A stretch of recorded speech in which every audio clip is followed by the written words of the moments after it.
अजमेर में ख्वाजा साहब की दरगाह में शिव मंदिर होने के दावे वाली कोर्ट में दायर याचिका के बाद देश भर में सियासी विवाद खड़ा हो गया है। इसी बीच शुक्रवार को पहली बार दरगाह दीवान जैनुल आबिदीन ने कहा कि दरगाह का इतिहास 800 साल पुराना है। देखिए क्या कहा पूरी बातचीत में उन्होंने। ऐसे वीडियो देखने के लिए हमारे चैनल को सब्सक्राइब करें, लाइक करें और शेयर करें और कमेंट करके अपनी राय अवश्य दें। कॉज ये है कि जो अभी दरगाह को लेकर कंट्रोवर्सी बनी हुई है और भ्रांति की बयानात जो हैं वेरियस चैनल्स पे और उस पर आ रहे हैं, उसको देख करके मेरे को खुद मंदिर आम पर आना पड़ा कि एक्चुअल पोजीशन आप लोगों के नोटिस में ला दी जाए ताकि ये जो बयानात आ रहे हैं इसके ऊपर अंकुश लग सके और जो वस्तु स्थिति है और जो सही हिस्ट्री है वो पब्लिक के नोटिस के अंदर पब्लिक के सामने आ जाए।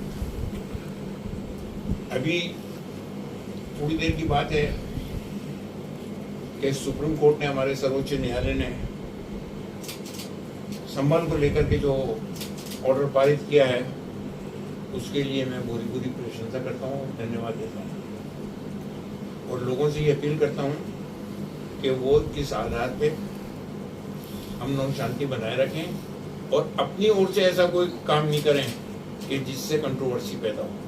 हमारे पास लीगल अधिकार हैं, हम कोर्ट में जाएं, देख लो कोर्ट ने हमारी बात को माना, एक्सेप्ट किया और ऑर्डर पारित किए। इसी तरह से अजमेर की दरगाह के सिलसिले के अंदर जो ये कंट्रोवर्सी की गई है कि हरबला शारदा साहब की किताब है, ये 1910 में लिखी गई, 1920 में इसका री एडिशन हुआ, 1940 में फिर इसका हुआ। उसके अंदर पेज नंबर 92 पे बिल्कुल क्लियर कट वर्डिंग्स हैं। हरबला शारदा साहब हिस्टोरियन नहीं है, नंबर 1, वो एक एजुकेटेड आदमी थे। उन्होंने अपनी नॉलेज के हिसाब से जो उनकी जानकारी के अंदर आई उस वक्त, कब 1910 में, उसके अंदर बिल्कुल क्लियर कट ये दिया हुआ है कि ट्रेडिशन सेज, ट्रेडिशन का मतलब क्या, वो ऐसा कहा जाता है, ऐसा सुना जाता है, ट्रेडिशन सेज, बस किस वर्ड के ऊपर ही आ रहा हूं मैं और कुछ नहीं। बाकी जो उसको कहना है वादी को, उसने कोर्ट में कह दिया। हम जो कुछ भी जवाब देंगे वो कोर्ट के अंदर देंगे और लीगल वे के अंदर देंगे। हमारी भी एडवोकेट्स का पैनल है, अजमेर का अलग है, हाई कोर्ट का अलग है, सुप्रीम कोर्ट का अलग है। हम उनसे चैनल बनाए हुए हैं, हो सकता है वो आ जाए यहाँ पर।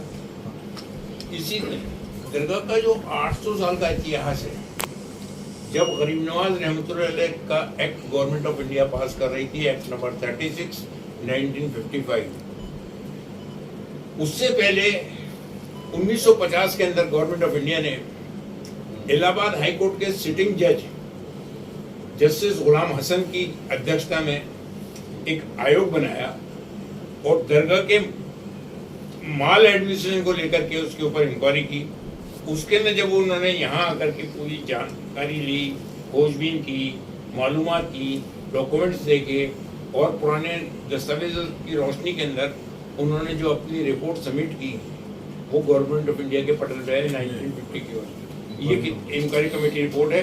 ये इसका लेना चाहे आप फोटो ले सकते हैं। इसका पेज नंबर 18 के ऊपर बिल्कुल क्लियर कट वर्डिंग्स हैं। ये उस जमाने में ये सब कच्चा था। जब गरीब नवाज रहमतुल्लाह तशरीफ लाए, उस जमाने में ये कच्चा मैदान था, उसके अंदर उनकी कब्र थी।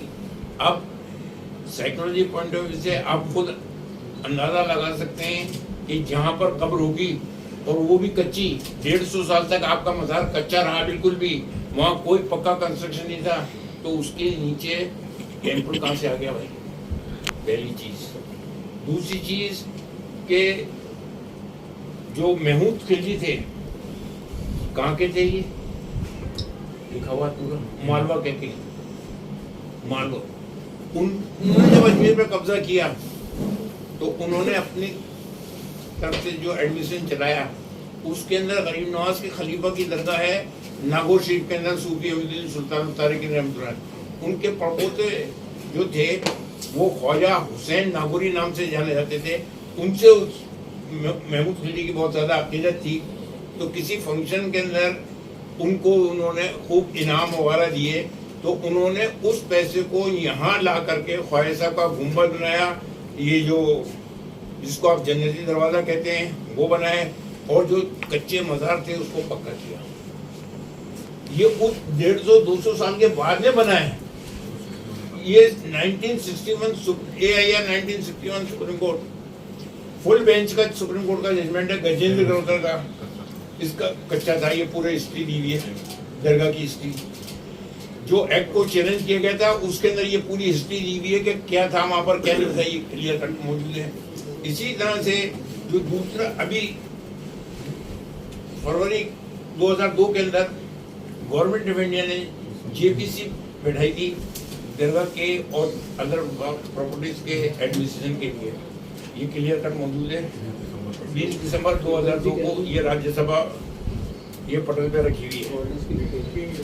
इसके अंदर जो उन्होंने स्टोरी दी है दरगाह को लेकर के, ये पेज नंबर किसके ऊपर है, पेज नंबर 2 पे अजमेर दरगाह का ये दिया हुआ है। इसके अंदर बिल्कुल क्लियर कट दिया हुआ है कि ख्वाजा का मज़ार कैसा था, वहाँ कोई टेम्पल था नहीं था, कुछ नहीं दिया हुआ। ये जो नई कंट्रोवर्सी सिर्फ एक हरमिला शारदा साहब की किताब को लेकर के, एक वर्ड को लेकर के ट्रेडिशन सेज, अरे ट्रेडिशन सेज तो आप ये भी कह सकते हो, अभी मैं यहाँ बैठा हूँ कि साहब यहाँ पर तो जो है महादेव का टेम्पल था, तो मैं क्या कर सकता हूँ भाई, आपकी जबान के ऊपर ताला तो लगा नहीं सकता। लेकिन उसका फैक्चुअल पोजीशन जो है वो हमें देनी पड़ेगी। तो अब हमें जो जवाब देना है या नहीं देना, ये हमारे एडवोकेट्स का पैनल जो है वो हमें बताएगा, और उसके बाद हम कोर्ट के अंदर उसका सही जवाब देंगे। लेकिन फैक्चुअल पोजीशन ये है। और इसके अलावा 1829 के अंदर जो अजमेर के अंदर यहाँ मदार गेट के बाहर एक राइट हैंड में मूर्ति के साथ ही कवंडरपुरा मार्केट है, तो ये कवंडरपुरा अजमेर मेवाड़ के अंदर जो स्टेट कहलाती थी, उसके अंदर कवंडर साहब कमिश्नर होकर के आए थे। उन्होंने अपनी रिपोर्ट 1829 के अंदर सबमिट की। उसके अंदर दरगाह की छोटी से छोटी बात को लेकर के, बड़ी सी बड़ी बात को लेकर के उन्होंने एक्सप्लेन किया है। सारी दरगाह की पिक्चर उन्होंने क्लियर की है। इसी तरह से कर्नल जेम्स टॉड, ये अजमेर मेवाड़ के अंदर कमिश्नर होकर के आए। इन्होंने भी 1829 के अंदर अपनी किताब लिखी एनालिसिस ऑफ राजस्थान, उसके अंदर बिल्कुल क्लियर कट दिया हुआ है दरगाह को लेकर के, इसके अंदर भी कहीं नहीं है। इसके अलावा और अगर इतनी हिस्टोरिकल बुक्स हैं पर्शियन के अंदर, जिसका इंग्लिश ट्रांसलेशन हो चुका है, और इसके अलावा जो यूनाइटेड किंगडम है ऑक्सफोर्ड प्रेस की कई किताबें हैं, Sufism in India, Sufi shrines in India, उसको लेकर के उन्होंने हर छोटे छोटे मज़ार को एक्सप्लेन किया है। और इसके अलावा 1716 की एक किताब है जिसको एनसाइक्लोपीडिया ऑफ ब्रिटेनिका कहा जाता है, उसके अंदर दरगाह की हिस्ट्री है, ख्वाजा साहब के ऊपर डिटेल है, उसके अंदर कहीं हवाला नहीं है। तो ये नई कंट्रोवर्सी सिर्फ एक किताब के अंदर लेकर के दो वर्ड को ये कर दी गई, ये कहां तक जायज है, ये को देखना है। और the place of ownership reservation act number 42 1991 का सेक्शन 2C और 3 तो क्लियर है कि 15 अगस्त 1947 को इंडिया के अंदर जितने भी रिलीजियस प्लेसेस एग्जिस्ट कर रहे थे, उन प्लेसेस की position after passing the act as it is रहेगी, एक्सेप्ट बाबरी मस्जिद। बाबरी मस्जिद को उन्होंने उस परिव्यू से बाहर रखा। इसके अलावा समय समय पर जो हिस्टोरियन हुए हैं, हिस्टोरिकल हिस्टोरियन, उन्होंने जो अपनी बुक्स लिखी हैं इंडिया की हिस्ट्री के ऊपर, अजमेर की हिस्ट्री के, अजमेर मेवाड़ की हिस्ट्री पे कई किताबें हैं। जितने राणा सांगा जी का यहाँ पर वो हुआ, बाबर जब आया, मुगल जाने जब आए तो वो आए 1526 के अंदर, और गरीब नवाज रहमतुल्लाह की तशरीफ आवरी हुई 1195 के अंदर। उनकी डेथ कब हुई? 1236 के अंदर। मुगल कब आते हैं? 1526 के अंदर। कितने साल का फर्क है? तो मुगलों ने यहाँ आकर के कुछ नहीं किया है। जो ये कंट्रोवर्सी की जाती है साहब मुगलों ने कर दिया या मुगलों के वंशज हैं, तो उन वंशजों से बात करो। हम ख्वाहिश साहब के वंशज हैं, हम अपने हिसाब से जवाब देंगे। उनके मज़ारात से यहाँ की दरगाह का कोई ताल्लुक नहीं है। उनके मज़ारात के ऊपर कोई नहीं जाता। ये सूफी सेंट जितने भी इंडिया के अंदर कर रहे हैं, दरगाह दिल्ली के अंदर कितनी दरगाह हैं? निजामुद्दीन औलिया रहमतुल्लाह, कुतुबुद्दीन रहमतुल्लाह, नसीरुद्दीन चिराग दहलवी रहमतुल्लाह, बाक़ी बिल्लाह रहमतुल्लाह। उनके मज़ारात पे क्यों जाते हैं लोग? कर्नल जेम्स टॉड ने अपनी किताब के अंदर लिखा है, वो बहुत बड़ा जासूस था अपने वक्त का। उसने लिखा है कि मैं हिंदुस्तान के कई स्टेट के अंदर जाने का मेरे को मौका मिला, लेकिन जब मैं अजमेर मेवाड़ स्टेट के अंदर गया तो मैं वहाँ क्या देखता हूँ कि एक कब्र लोगों के दिलों के ऊपर हुकूमत कर रही है। किताब में लिखा है उसने। और आज क्या है?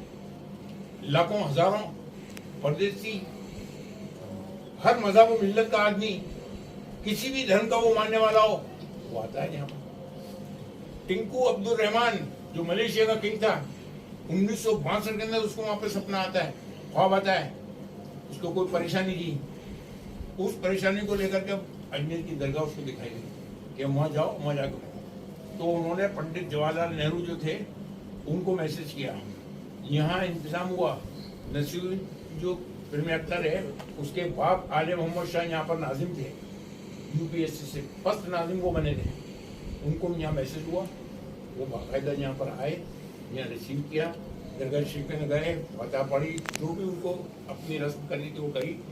आखिर में उनको नमाज पढ़ने का मौका मिला, असर का हो गया था। तो जैसे वो शाहजहां मस्जिद में उनको जो पब्लिक जो है नमाजी, बहुत से जूते अपने वही दीवार के सारे रख देती है, वहाँ उनको वहाँ जगह मिली। तो वहाँ के प्रशासन ने जो उनके साथ आया था, उन्होंने कहा कि ये किंग है, वो है। तो किंग ने खुद ने रोका कि ये अल्लाह का घर है, मेरे को जहाँ जगह मिलेगी उस जगह खड़े होकर वहाँ को जूतों की उन्होंने परवाह नहीं की। और दूसरी सबसे बड़ी चीज ये है कि आज यहाँ पर हमें क्या देखने को मिलता है? गंगा जमुनी तहजीब जो देखने को मिल रही है, अमन और शांति का ये वो गहवारा है कि यहाँ से हमेशा शांति का पैगाम मिला है। आज वहीं पर आप शांति भंग करना चाहते हो और उसको आधार बना के पूरे विश्व के अंदर क्या मैसेज समाज को दे रहे हो? क्या हमारी आने वाली नस्लें जो है मस्जिद, मंदिर, गुरुद्वारा उसके ऊपर लड़ती रहेंगी? हमारा काम क्या है? हमें अपनी आने वाली नस्लों को बनाना है, आगे बढ़ाना है, देश को तरक्की। आज देश किस जगह पर जा रहा है और किस जगह खड़ा है? इसके अलावा इस देश को तरक्की के रास्ते पर लाओगे या और आप बैक पे ले जाओगे? तो हम जो चीज कर रहे हैं, ये तो आपके ये टीवी चैनल्स पे और इस पे आकर के अपना पर्पस सॉल्व करके चीप पब्लिसिटी हासिल करके चलेगा। बाकी आने वाली नस्लें जो है यहाँ लड़ती रहेंगी। कौन सा था क्या फलाना था? ये खुद कितने क्रिमिनल हैं जो दावा करने वाले हैं? इनका बैकग्राउंड तो देखो, इनकी हिस्ट्री तो मंगाओ कि ये कितने हैं। कम से कम ये है कि हमें क्या करना है, क्या नहीं करना है। अदालतों का काम सीपीसी के हिसाब से जो है, कोई भी दावा लेके जाता है उसको एंटरटेन करना है। ये दावा लेके गए, उन्होंने उसको एक्सेप्ट कर लिया कि भाई ये इसको बहस के लिए रख लेंगे या इसको एडमिट कर देते हैं, इसके ऊपर सुनवाई हो जाएगी, ये इसके लिए लेगा। बाकी कोई ऑर्डर तो पास किया नहीं है। ऑर्डर पास करेंगे, एक्चुअल क्वेश्चन सामने लाएंगे, हमारी भी ड्यूटी बनती है। अब के पार्टी किसको बनाया? 3 पार्टी, दरगाह कमेटी, गवर्नमेंट की बॉडी, ये अल्पसंख्यक मंत्रालय, ये गवर्नमेंट की बॉडी, और आर्काइव्स, ASI, ये गवर्नमेंट की बॉडी। तो आर्काइव्स का तो यहाँ से कोई लेना देना नहीं है, उसको खामखा बनाया। और इससे पहले एक और प्रोसीजर है सीपीसी के अंदर, एक गवर्नमेंट बॉडी के ऊपर जो भी कोई केस किया जाता है, उससे पहले उसको सेक्शन 80 का नोटिस देना पड़ता है 3 महीने का, कि ये फैक्चुअल क्वेश्चन है, मैं अपने लिए गया।